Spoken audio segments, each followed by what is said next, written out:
Hey, good morning, everybody. It is Nugget of Truth time with Pastor Matt on a Thursday morning. Hope everything is well with you. We are on Nugget number 389 today. It's a good one, I think. All right, Nugget of Truth number 389 on a Thursday morning. God saved an evil persecutor of the church. That's Paul.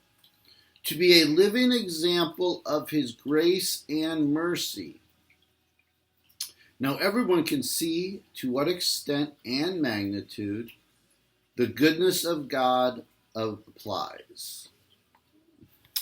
So we know that Paul was a persecutor of the church. We don't know exactly all the things that meant, but at one point he was actually leaving his hometown to go pursue and persecute Christians in other areas. And obviously, if you know the story of Stephen, it seems like he was there when Stephen was killed. And he might not have thrown any stones at Stephen, but he was complicit in some respects. It's an interesting thought. Could he have stopped it if he wanted to as a religious leader?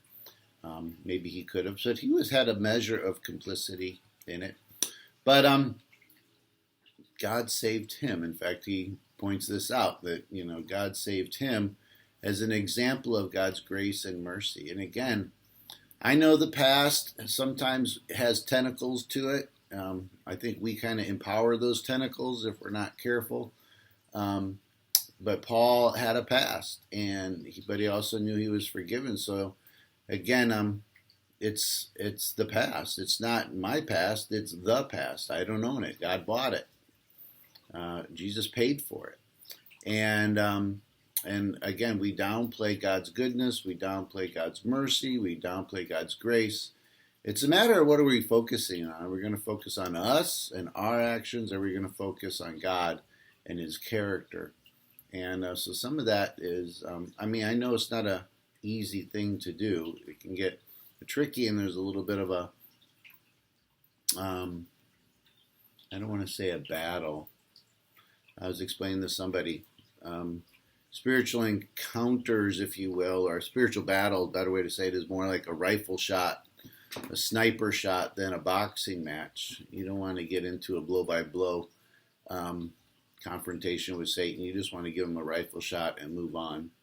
But anyways, I know that's kind of extreme and sounds kind of barbaric, I guess. But anyways, the point is, God's grace and God's mercy is bigger than we realize, and Paul points that out.